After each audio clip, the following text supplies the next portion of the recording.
How's everybody doing? This is Mr. Morfetto, and today I want to dissect another Class 1A student of the My Hero Academia anime, manga, franchise, whatever you want to call it. And today we are on to Mashirao Ojiro. I just like to call him Ojiro or Tailman. You know what's interesting about this dude? One of the things that's really confusing to me, and I'm sure other people, is the fact that his name is Ojiro, and the fact that there's a girl who's got a lot more character development than him named Jiro.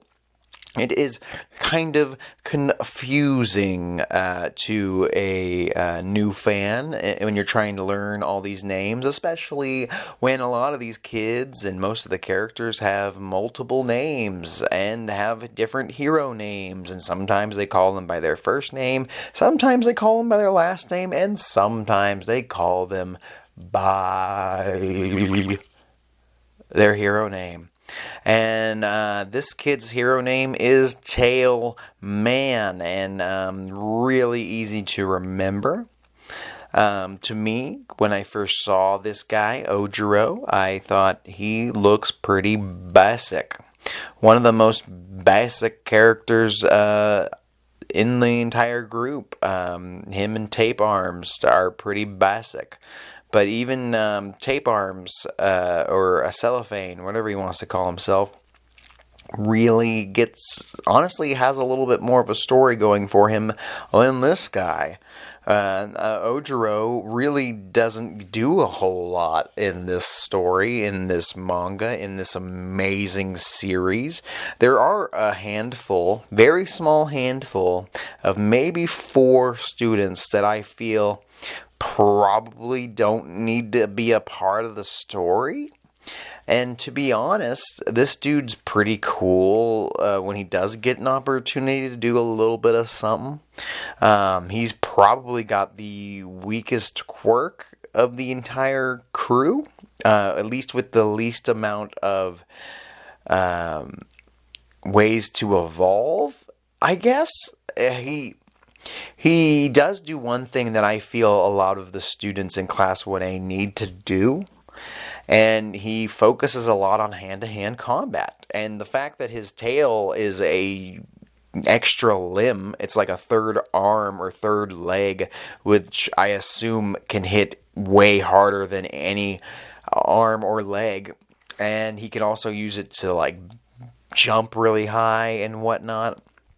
It's very usable. It's kind of weird when you first see it, because it's like just like skin and then like a little bit of blonde hair at the end of it. It's very weird. It's actually really weird when you see Kaminari Danky rubbing his tail when he's stressed out. I assume he's doing that when he's stressed out. I don't know. It's just strange, but it's funny. It's a funny thing. I mean, the weird thing about Ojiro is he's not really a comedy character either. Like, he's not a Mineta. He's not somebody who's there just for gags. And that's to me is strange. Like, you would think this dude is perfect for that, because he's just a tail man. Like, what do you do? Like, even his quirk, even Mineta's quirk seems to have more potential in it and whatnot. He's not even like a genius. Like, what if Ojiro was a genius character that can use strategy and whatnot to overcome his lack of overpowered quirkness? I don't know. I mean, the first time I really take notice of him, I believe he teams up with Invisible Girl Hagakure, and I think they fight Todoroki and Shoji, and he basically, Shoto basically annihilates the team, from what I remember from season 1. Ojiro gets to fight some of the villains that attack the USJ, which is pretty cool, and he handles himself. He can handle himself against pretty basic villains, because he's a basic guy. But really, Ojiro kind of finds himself in a category, in my opinion, where he's probably going to be stuck as a villain, not a villain, a sidekick for the rest of his entire pro hero career. There's a lot of sidekicks, like in the Endeavor Agency, for example, that are probably a lot stronger than Ojiro. And that, to me, is strange. And, it seems strange, because there are, I guess it makes sense, because you can't have everybody in Class 1A be a Shoto or a Shoto or a Kachan, what's his damn name? Bakugo. You can't have them be all overpowered as shit. And I understand that. But it seems like Ojiro didn't even get, like, something else special about him. You know what? Another thing that bugs me is a lot of these kids don't take advantage of quirk enhancement weapons and whatnot. Support items, and I feel like Ojiro could really take advantage of a support item for his tail. I always thought, man, wouldn't it be cool? Like, the only thing I could think of for his character to get stronger, or in his quirk to get stronger or evolve, would be for him to grow another tail, or his tail to be able. That would have been cool. Like, there's really not a character in MHA that has the stretchy ability, at least no one that's important, that I can really remember, that can stretch like Mr. Fantastic or Plastic Man or Luffy from One Piece. There's really not a stretchy guy. I guess Shoji can kind of do the thing with his hands where he can make multiple hands and stretch those out a little bit. But there's really not somebody who can stretch. So if he was going to evolve, maybe Ojiro could have the ability to extend his tail a bit. Like, what if he found a way to extend the length of his tail at will and then detract it? That's the only thing I could think of that he could, quote-unquote, find out about his ability later on to enhance him. Another thing I thought of was him having two tails, kind of like Tails from Sonic. He could use it to fly like a helicopter. I don't think it would really work that way. He would just have another extra limb, but then you're kind of getting into Shoji's territory of being the dude with extra limbs. I don't know. Ojiro doesn't really have much going on for him. He's not like part of any cliques in Class 1A. Like, he's not like a best buddy to anybody, kind of like how Mineta and Kaminari kind of have a little buddy thing. And Kaminari kind of also has a buddy thing with Bakugo and Kirishima. But it seems like Ojiro doesn't even get to be part of any of these little cliques. He's kind of been paired up with Hagakure in the shipping world. I really don't see Ojiro ending up with anybody in the story. I saw a theory online of if he did end up having a kid with Hagakure, it would be interesting if their kid had an invisible tail, because that would be insane. Like, if they were they were visible, but their tail was invisible. And that would be kind of cool, because then they could be like this invisible quirk that could help them fight, and nobody could see the tail coming. I don't invisible tail. I think that's a pretty cool idea, honestly. That'd be the only cool thing that Ojiro does, is have this kid that can live on the legacy of him and Hagakure, but Hagakure was probably in the same boat as Ojiro, as someone who has very little character development. I don't even know what he wants other than to be eventually a pro hero. But like I said, I don't think he's going to be more than a sidekick, to be honest.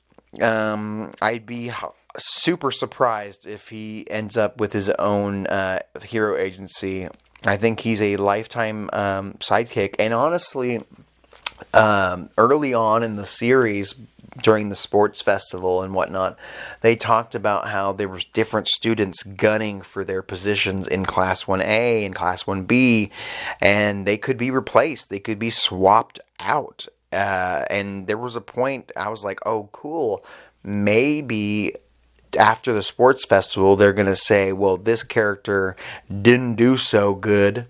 So he's being taken out of the hero course and being put into general studies or whatever, and Shinzo is taking their place. And I thought Ojiro would be the perfect candidate for that. Him or Koda, or not Koda, the Annie voice dude. I don't know his name because he's also not very relevant. But Ojiro, I think there's times where I'm like, oh, this guy could be something kind of cool if he just had a path that I knew he was on, or a mentor. He doesn't even have like somebody that mentors him or ever like tells him you should do this or that. He's kind of got a cool little karate outfit. And like I said, I like the fact that he focuses on hand-to-hand combat, because that's really all he can focus on, because that's his only thing he has going for him. And I don't even know if he's technically the strongest hand-to-hand combat character in Class 1A. They at least could have set him up as somebody like, without a quirk, he could kick basically anybody in Class 1A's ass if they don't use their quirk. They could at least set him up for that. Like he can use jujitsu and submission moves. What if he could just rap with that tail? Oh, I've done jujitsu before, and I know it's an amazing martial arts style, and I'm assuming he's studied plenty of them. They should have made him a submission expert. Like, why not? Like, have him be a part of the sports festival tournament finals, and have him submit somebody, like wrap his tail around somebody's throat and have them tap out. Have they ever really done that in a major shonen anime? Like a character that taps people out, like MMA style? That would have been really kind of cool if he became like a hand-to-hand combat expert. Like that was his thing. And then he's got the tail, and he can kind of develop his own tail karate. Like, come on. Look at there's so much potential there, and they could have done that. And they probably do off screen, I guess. I can kind of make that my own headcanon going forward. I don't know. I think this kid's got a lot of potential, and they kind of wasted it. And it's kind of almost too late to really give us anything for him, unless I would be shocked. At this point, I'm all caught up in the manga, and they're so at the point of endgame that I can't imagine him getting any more major development or a special moment. His biggest moment in the series was when he teamed up with Shinzo in the cavalry battle, and then realized that he was brainwashed, and then he helped Deku come up with a strategy to fight Shinzo, and then Deku just threw that out the window, and then after that Ojiro has nothing to do until the Class 1A versus Class 1B arc, where he goes head to head with Kaibara, this guy that can spin parts of his body, and I believe he uses quirk enhancement tools or support items to enhance his quirk. Like, I think that fucking Ojiro should. Like, he was spinning like drills on his fingers or something, and it was like messing up Ojiro's tail. But it was a really cool little hand-to-hand combat gimmick that was like a minute long, them just going at it. And I think that it was kind of a tease to what this kid could possibly do. He held his own.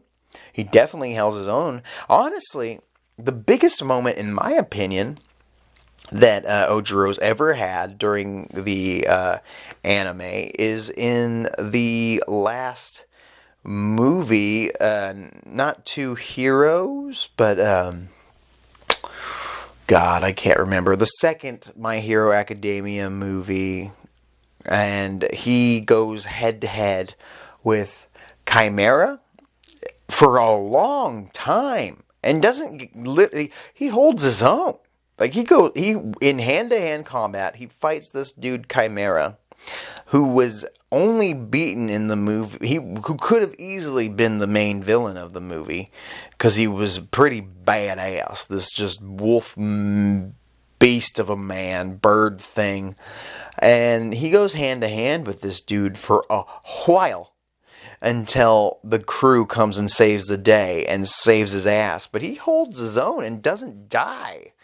I thought that was pretty cool. This guy had to be taken down by a combination of Froppy, Kirishima, oh my god, Ingenium, and Shoto, and fucking Tailman was able to hold his damn own there, and I thought that was pretty damn cool.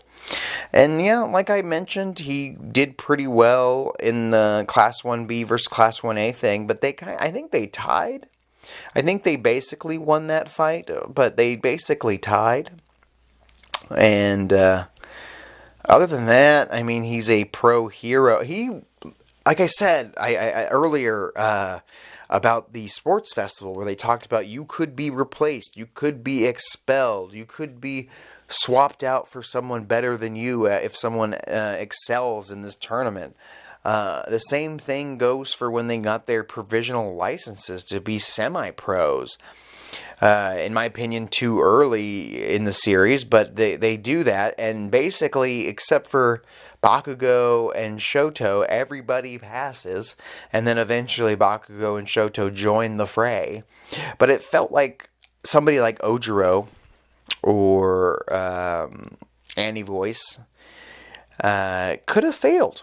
And it would have been kind of interesting, to be honest. Like if Ojiro failed the test and wasn't allowed to be a pro, and they sent him on his own little adventure, that would have been a cool way to give one of the characters like Tailman or Sugar Ran something to do. Like if they failed the provisional license test, and they were just I guess they would kind of just have been on the same quest as Bakugo and Shoto, but maybe they just kept failing it, and it's their first year in hero school, so it's understandable that there's somebody a little behind.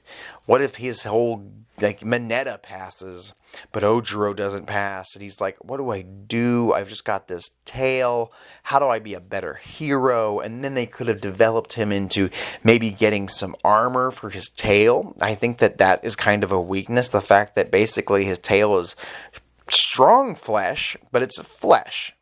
So he should probably put some defense on it so it doesn't get destroyed by drills, like when Kiyabara took him on. I mean, it felt like it needs some kind of defense, some type of armor around it at the very least, or a robotic second tail. Like, what if there was this armor around his tail, but it could also come off of it and become a second robot tail? Boom, there you go. Now he's got two tails. One's a support item and one's his actual tail, and he's able to use them in tandem. But then if he's in trouble and he needs to go into defense mode, the armor wraps around his actual tail, and then he puts the tail in front of him as a shield.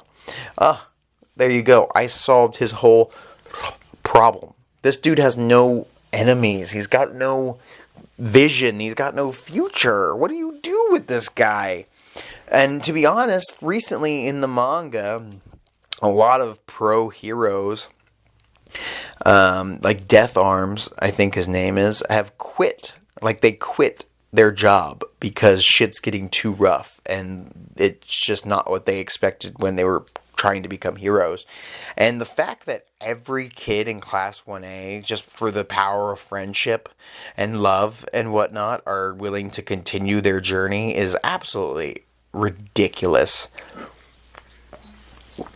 And I feel like it would have made a lot of sense if Ojiro was like, hey man, I've just got a tail, and There's a dude that's disintegrating cities, and he's got an army, and another dude that's got all these powers. I don't know how much help I could be, and I'm scared. It would have been interesting if one of the kids in Class 1A was just like, hey man, I'm out. I'm done.